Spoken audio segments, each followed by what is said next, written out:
May migraine ka pero ayaw mo laging uminom ng gamot at iba-ibang opinyon tungkol dito. Alam namin based sa karanasan, sa malaking bahagi ng mga pasyenteng may migraine, ang dahilan ay mga kalamnan at mga fascia. Pero alam mo, napakadali lang nito. Subukan mo ang mga ehersisyong gagawin natin ngayon at tingnan kung gagana ito sa'yo. Ipakikita ko ngayon ang 3 ehersisyo dahil para sa amin, ang migraine ay paglalalang ng sakit ng ulo. Banayat hanggang matinding sakit ng ulo, migraine. Maaring may mga eksepsyon, pero sa karamihan ng mga kaso, kapag nabawasan ang tensyon ng mga kalamnan na sobra, pwedeng makamit na hindi gaanong matindi ang migraine, mas madalang itong mangyari. At kalaunan ay humina o tuluyang mawala. Marami kaming matagumpay na kaso, pero gaya ng sinabi ko, subukan mo ito at gawin mo ang mga ehersisyo na gagawin natin ngayon 1 beses sa 1 araw sa mga susunod na araw, magpatuloy ka lang at tingnan mo kung ano ang mangyayari. Ang unang ehersisyo ay umupo ka. Hindi kailangan gaya ng pag-upo ko, nakaupo sa mga sakong. Pwede ka ring umupo sa upuan, basta siguraduhin mong medyo tuwid ang likod mo. Hilahin mo ang kaliwang balikat mo pababa hanggat kaya mo. Iikot mo ang ulo mo pakaliwa, doon sa side kung saan hinila pababa ang braso. Ilagay ang kanang kamay sa ulo para umabot ang mga daliri sa kaliwang tenga.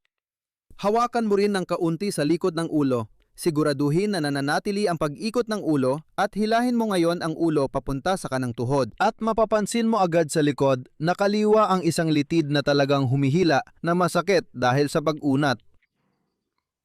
Tinatawag natin itong litid ng migraine dahil karamihan sa mga may migraine ay nagsasabing nagsisimula ito sa kaliwa o kanan.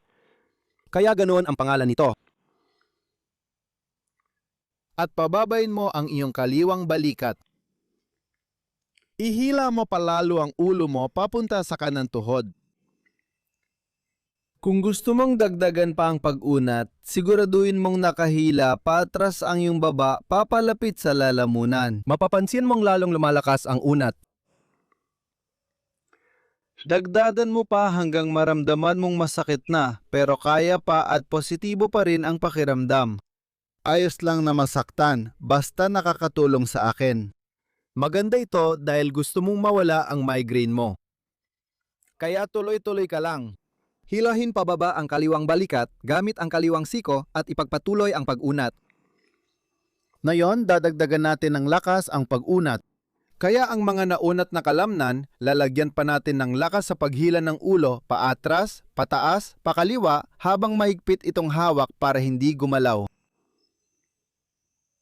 At pagkatapos, mag-relax ka ulit at hilahin mo pa ang ulo mo papunta sa kanang tuhod. Hanggang maramdaman mo ulit ang tindi na pag-unat. At pagkatapos, ulitin mo ulit. Hiilahin mo ang ulo mo pataas, paatras, pakaliwa. Paluwagin mo, tapos hilahin mo pa ulit papunta sa kanang tuhod. Lagi mong siguraduhin na tuwid ang likod mo. At pagkatapos, hilahin mo ulit ang ulo mo papunta sa kanang tuhod.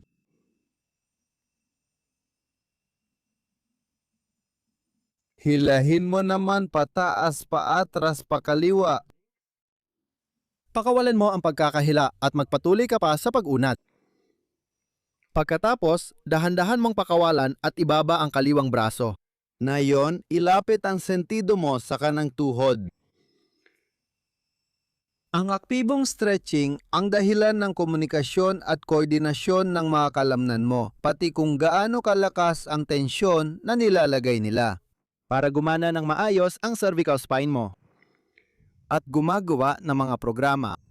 Nagsusulat tayo sa pinatitibay na ngayon sa otak ang mga programang panggalaw. Pagkatapos, lalabas ka ulit. Napapansin mo siguro ang pagkakaiba ng kaliwa at kanan at konting pangingilig sa kaliwa. Magandang senyales lahat ng ito. At pagkatapos, hilahin mo pababa ang kanang braso gamit ang kanang balikat. Iikot mo ang ulo mo ng 45 degrees pa kanan. Ibalik ang kamay sa likod ng ulo papunta sa kanang tainga. At hihilahin mo ang ulo mo pababa sa harap, pakaliwa, ulo sa likod. Papunta sa kaliwang tuhod. Huminga ka ng malalim at tuloy-tuloy. Hinihila mo pa ng mas malakas. malalim na paglanghap at malalim na pagbuga ng hininga. Palawakin ang pag-unat habang humihinga palabas. Manatili ka sa iyong komportableng hangganan at damhin sa likod kanan ang hibla ng migraine. Panatilihing tuwid ang itaas ng likod hanggat kaya. At ngayon, magdadagdag tayo ng lakas sa pag-unat. Hihilahin mo ang ulo mo, paatras, paitaas sa kanan. Hawakan mo ang lakas na yan sandali. Pagkatapos, mag-relax at hilahin pa ang ulo mo papunta sa harap pababa sa kaliwa. Hindi lang ito pampalakas, mas naiuunat pa natin dahil dito. Mas pinaigting nito ang pag-uunat. Ulit, hihilahin ang ulo mo pabalik pataas sa kanan.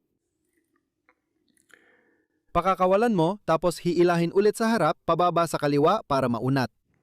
Panatilihing mababa ang kanang balikat. At isa pa, hihilahin ang ulo paatras, pataas, pakanan. Mag-relax ka at hilahin pa, lalo sa pag-unak. At ngayon, hilahin ang kaliwang sentido papunta sa kaliwang tuhod.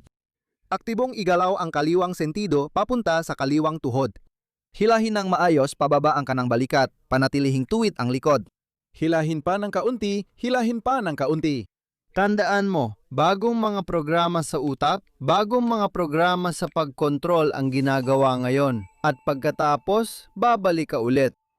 Daming mabuti ang batok mo. Nayon, dagdagan pa natin at hilain natin ang ulo. Paabante, mananatiling tuwid ang likod. At ang ulo ay patuloy na hinihila paabante. Ilapit mo ng husto ang mga siko. Patuloy kang humila nang hindi ginagamit ang itaas ng likod. Huwag paikot, manatiling tuwid. Patuloy lang sa paghila. Bumalik ka sa bahaging kaya mo pa rin tiisin ng maayos. Yung sakit na natitiis mo pa. Habang mas kalmado ang paghinga mo, mas madali ang pag-unat. Dahil naapektuhan nito ang nervous system at inaalis ang tensyon.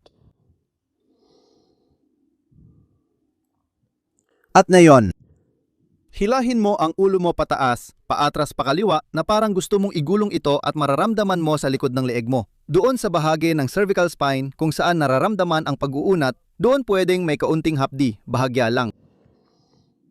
Doon, gamit ang lakas, pinapaluwag mo ulit yon at nagpapatuloy ka sa pag-uunat.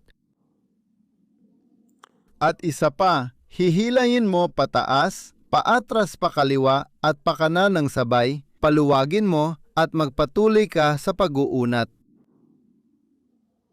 At isa pa, hihilahin mo pataas.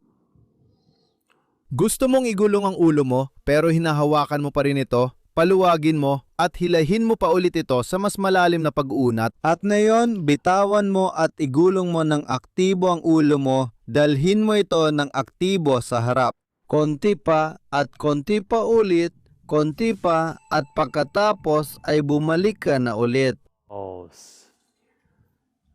Sigurado akong ramdam mo na ang pagkakaiba. At ngayon, ilagay natin ang parehong hintuturo sa noo at baba. At gabayan natin ang ulo. Sa pag-usog ng diretso pa atras. Palapit ng palapit ang baba sa lalamunan habang umaatras ang noo. At mapapansin mo, sa isang particular na sandali ay nagagawa mo ito, tapos hindi mo na magagawa. Tapos bumabara na ito. At kapag nabablock na, hinahayaan mong medyo tumaas ang iyong baba. At pagkatapos, umatras din ang noo. Habang ginagawa ito, panatiling malapit ang baba sa lalamunan hanggat kaya. Iangat mo lang ulo mo hanggat kaya mo ng dahan-dahan. Hanggang sa kaya mong iunat.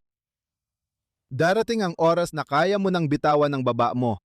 At ngayon, aktibo mong hinihila ito palapit hanggat maaari sa iyong lalamunan at isinasabay mo ang ulo mo. Palaging papatras, tumingin ka pataas sa langit.